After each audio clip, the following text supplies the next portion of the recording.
विमल पोलो जुबा केसरी, हर पल मनाओ केसरी त्योहार। राजीव जी, अगर मेरी आवाज आप तक पहुंच पा रही हो तो पहले फेज में 65% के पार हो चुका है मतदान,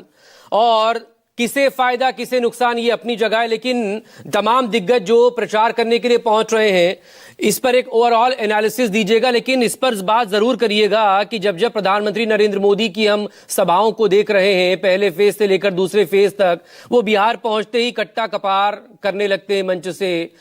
20 साल से एनडीए की सरकार प्रदेश में है, उसकी क्या उपलब्धियां बताने को कम है एनडीए के पास, उसके बड़े नेताओं के पास, या बिहार की इमेज ही कट्टा कपार वाली होकर रह गई है? मतलब 90 से लेकर 2005 का जंगल राज बताने के लिए आपके पास है, लेकिन बाकी जो क्रिमिनल्स वहां पर चुनाव लड़ रहे हैं वो बाहुबली की कैटेगरी में आएंगे।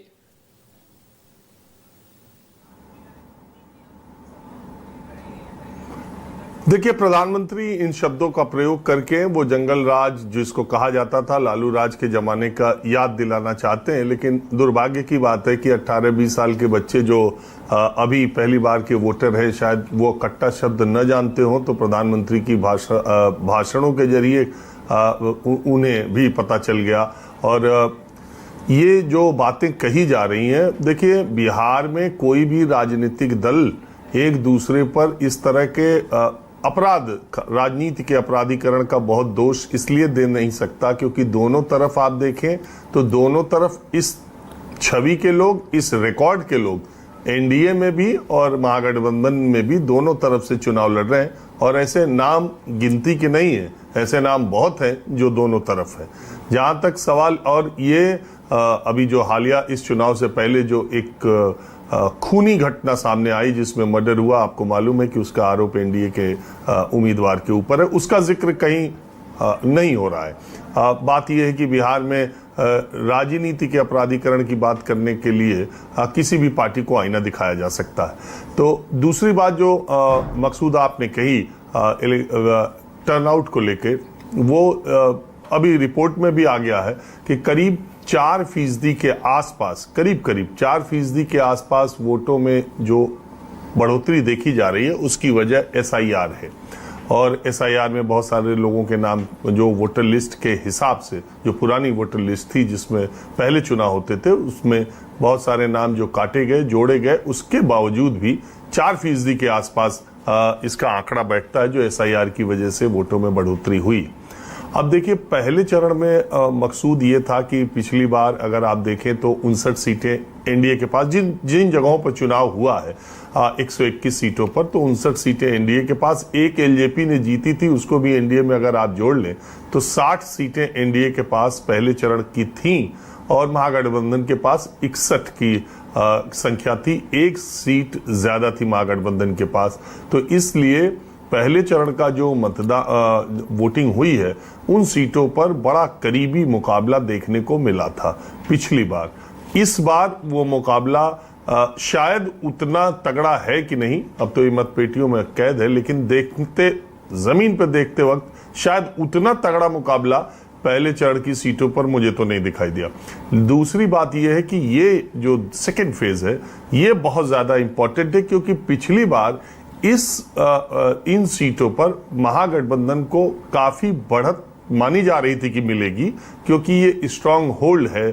एक तरीके से था। लेकिन असदुद्दीन ओवैसी के फैक्टर ने तेजस्वी यादव के मंसूबों पर पूरी तरह से पानी फेर दिया। 25 सीटों पर ओवैसी का बहुत प्रभाव पड़ा, इतना प्रभाव पड़ा कि वो 5 सीटें जीतने में कामयाब हुए और महागठबंधन सत्ता पाने से रुक गई। अब ये सेकेंड फेज बहुत ज्यादा इंपॉर्टेंट ये होता है कि 2020 के मुकाबले ओवैसी का फैक्टर इस बार सीमांचल में उस तरह का दिखाई नहीं दे रहा है। लेकिन एक पार्टी ऐसी है जिसका नाम जनसुराज है। मैं गया के अंदर बैठा हुआ हूं, गया की सीटों पर, अगल बगल की सीटों पर जनसुराज ने ऐसे प्रत्याशी उतारे हैं जहां पर आम लोगों से बातचीत करने पर यह पता चलता है कि उन प्रत्याशियों से लोग प्रभावित हैं। अब वो चुनावी हार जीत की बात अलग है, लेकिन एक झटके में लोग कहते हैं कि दोनों तरफ से ज्यादा अच्छा प्रत्याशी जनसुराज का है।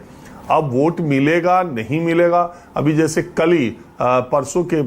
पोलिंग में बड़ी मजेदार घटना हुई। एक महिला एकदम चुनाव वोटिंग खत्म हो रही थी, मैं दानापुर में था और वो पोलिंग बूथ से निकली और मैंने उनसे पूछा कि आप वोट कराई, इतनी लेट से क्यों आई, आपको सुबह आना था, एकदम अब टाइम खत्म है। तो उन्होंने कहा क्या बताएं, वोट तो दे आए लेकिन अब पछतावा हो रहा है। तो हमने उनसे पूछा कि आपको रिग्रेट किस बात का है, पछतावा किस बात का। उन्होंने कहा कि कैंडिडेट जनसुराज का अच्छा है, नेता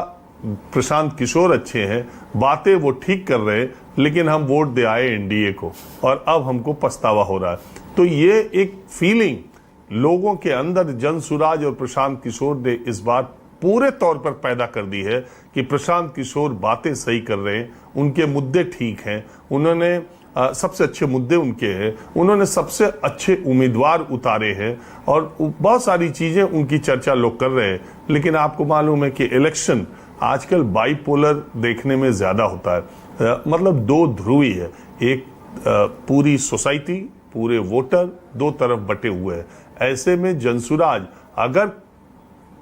जिस तरह के लोगों में परसेप्शन बना है, अगर जनसुराज ने अपना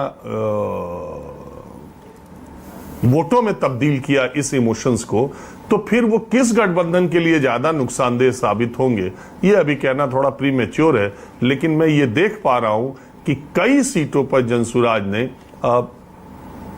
लड़ाई को दिलचस्प बना दिया है और लोगों का एक एक, जैसे युवाओं का, पढ़े लिखे लोगों का, ऐसे लोगों का जो शायद कास्ट और रिलीजन से ऊपर उठ करके वोट देना चाहते हैं या सियासत में इन चीजों को तरजीह देते हैं, उनका रुझान जनसुराज के लोगों के प्रति है। मगर वोटों में कितना तब्दील होगा ये बड़ी बात है और ये सेकेंड जो राउंड है मुझे लगता है कि फर्स्ट राउंड से ज्यादा इंपॉर्टेंट महागठबंधन और एनडीए दोनों के लिए।